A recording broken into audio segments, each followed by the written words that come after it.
Draco's introduction. The Hogwarts Express was chugging along at a comfortable pace, and Harry was just beginning to feel like they might actually fit in somewhere for once in their life. Ramad had just finished explaining the intricacies of scheduling prayer times around a Quidditch practice schedule, and Hermione was passionately detailing her plans to revolutionize the wizarding world's approach to house elf labor rights, when their compartment door slid open with unnecessary force. Well, drawled a pale, pointed-faced boy with slick-back platinum hair, flanked by two enormous boys who looked like they'd been carved from particularly unintelligent stone. What do we have here? The freak's compartment. Harry felt their stomach drop. They'd encountered this type before, the kind of person who walked into rooms like they owned not just the space, but everyone in it. Can we help you? Hermione asked icily, her tone suggesting that helping was the last thing she intended to do. The pale boy ignored her entirely, his grey eyes scanning the compartment with obvious disdain. I'm Draco Malfoy, he announced, as if this should mean something significant to everyone present. And you are? Leaving, Harry said pointedly, but Draco had already settled himself across from them without invitation, his two companions blocking the doorway like particularly thick-necked gargoyles. Oh, come now, Draco said with a smirk that would have looked at home on a shark. We're all going to be at Hogwarts together. Might as well get acquainted. Though I have to say, I'm surprised they're letting just anyone on the train these days. His eyes lingered on Ramad in a way that made Harry's skin crawl. What's that supposed to mean? Ramad asked, his voice carefully controlled. Draco shrugged with practiced casualness. Oh, nothing personal. It's just that Hogwarts used to have standards, you know? Now they're letting in all sorts. Mudbloods, half-breeds. His gaze flicked to Harry. Gender-confused freaks. The temperature in the compartment seemed to drop several degrees. Excuse me, Harry said, their voice dangerously quiet. Oh, don't look so offended, Draco continued, apparently oblivious to the mounting tension. I'm just saying what everyone's thinking. All this modern nonsense about choosing your gender, it's destroying the fabric of wizarding society. Back when my father was at school, people knew what they were and stuck with it. Hermione's eyes had gone very bright and very dangerous. And what exactly do you think you are, Malfoy? I'm a pureblood wizard from one of the oldest families in Britain, Draco said proudly. Which, unfortunately, puts me in an increasingly rare category these days. Do you know how hard it is for someone like me in this climate? Hard for you? Ramad repeated incredulously. Absolutely. Draco warmed to his theme, apparently mistaking their horrified fascination for genuine interest. Girls these days have been completely brainwashed by all this feminist propaganda. Hermione was staring at him like he was a particularly fascinating species of toxic fungus. Let me get this straight. You think girls don't like you because they've been brainwashed by feminism? Exactly. Draco said, apparently thrilled that someone was finally understanding him. It's not natural, you see. Women are supposed to be attracted to masculinity, to men who can offer them stability and status. But all this modern equality nonsense has confused their natural instincts. Their natural instincts, Hermione repeated slowly. Right. See, you get it. Women are naturally submissive, it's biological. But feminism has poisoned their minds, made them think they want careers and independence when what they really want is a strong man to take care of them. It's actually quite sad when you think about it. The compartment had gone dead silent except for the rhythmic clacking of the train wheels. Harry and Ramad were staring at Draco with the kind of horrified fascination usually reserved for particularly gruesome accidents. So, Harry said carefully, girls don't like you because feminism has brainwashed them into not recognizing what a catch you are. Precisely. Draco beamed. Finally, someone with sense. You wouldn't believe how many times I've been perfectly gentlemanly to a girl, held doors, complimented her appearance, explained things she clearly didn't understand, only to have her act like I was being condescending or something equally ridiculous. Shocking, Hermione said flatly. I know, right? And don't get me started on how they dress these days. back in my parents' time, witches knew how to present themselves properly. Now they're all trying to look like men, or wearing robes that are far too practical instead of flattering. It's like they don't even want male attention anymore. Gee, I wonder why, Harry muttered. Draco was on a roll now, apparently taking Harry's comment as encouragement. And the worst part is, they all claim to want the nice guys, but then they ignore perfectly decent wizards like me in favor of some Gryffindor Quidditch player who's probably never read a book in his life. It's completely illogical.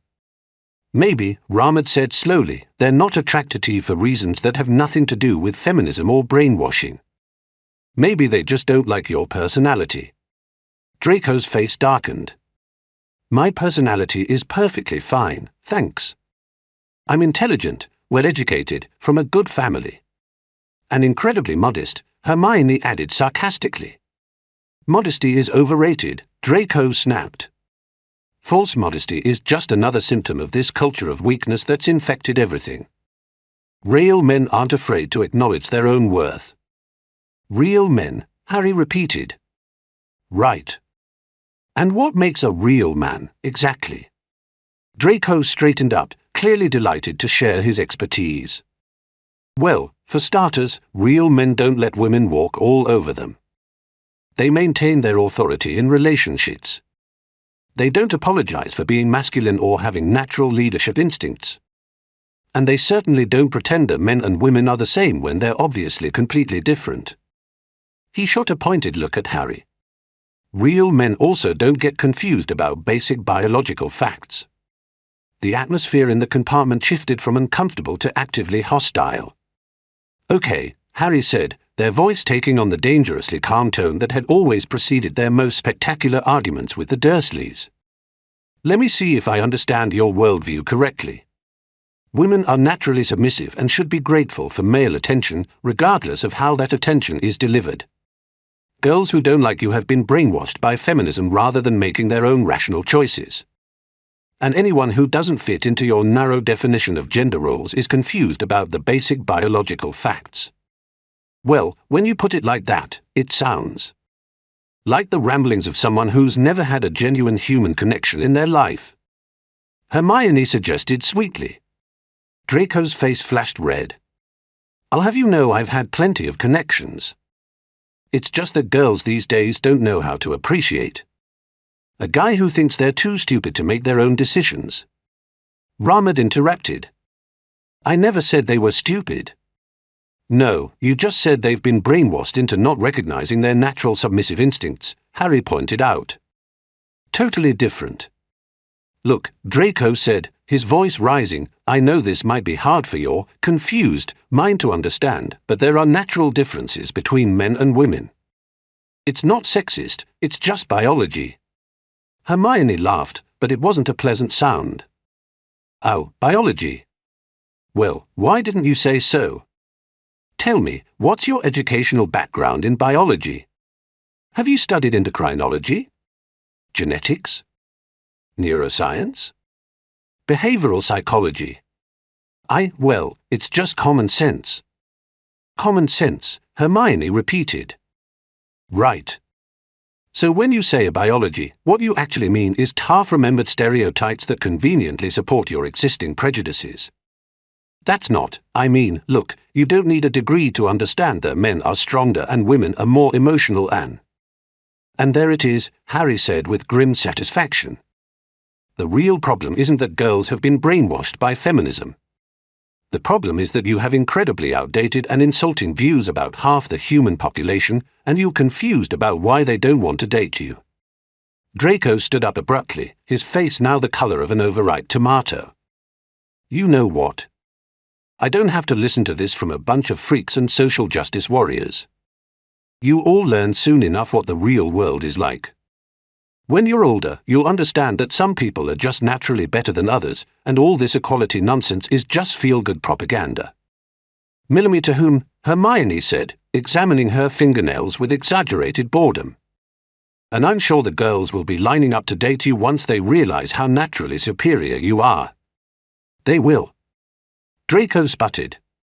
Once all this feminist brainwashing wears off, they'll see that traditional relationships are the only ones that actually work. Men lead, women follow. That's how it's always been. In your fantasies, maybe, Harry said dryly. Draco glared at all three of them, his carefully styled hair now slightly mussed from his agitation. You'll see. All of you. When this whole social justice warrior phase burns itself out, people will remember what real values look like. And when that happens, don't come crying to me about how unfair the world is. We'll try to contain our devastation, Ramad said solemnly. Sign. Draco spun on his heel and stalked toward the door, his two silent companions lumbering after him like trained bears. Enjoy your little diversity club. Just remember, Hogwarts isn't going to coddle you forever. The real wizarding world doesn't care about your feelings. He paused in the doorway, apparently unable to resist one final parting shot. And Potter? Good luck finding someone desperate enough to date a confused freak. You're going to need it. The compartment door slammed shut behind him with enough force to rattle the windows. For a long moment, the three remaining occupants sat in stunned silence, listening to the sound of Draco's voice fading down the corridor as he apparently continued his rant to anyone within earshot. Well, Hermione said finally, that was educational. Is he always like that? Harry asked weakly. I've known him for exactly 17 minutes, Ramad pointed out, but I'm going to guess yes. Hermione was shaking her head in amazement. I've read about people like that, but I've never actually encountered one in the wild. It's like meeting a living, breathing stereotype. The scary part, Harry said slowly, is that he genuinely doesn't understand why people don't like him. He really thinks the problem is everyone else. Classic narcissistic behavior, Hermione agreed. Combined with a hefty dose of misogyny and what appears to be some sort of bizarre entitlement complex. It's actually fascinating from a psychological perspective. It's terrifying from a we have to go to school with him a perspective, Ramad muttered. Harry slunk back in their seat, feeling suddenly exhausted. Great. So not only do I have to worry about fitting in as a transgender student, now I also have to deal with. They gestured vaguely toward the door. That. Hey, Hermione said firmly, don't let him get to you. Guys like Malfoy are all bluster and no substance. He's probably just insecure about his own masculinity and taking it out on everyone else.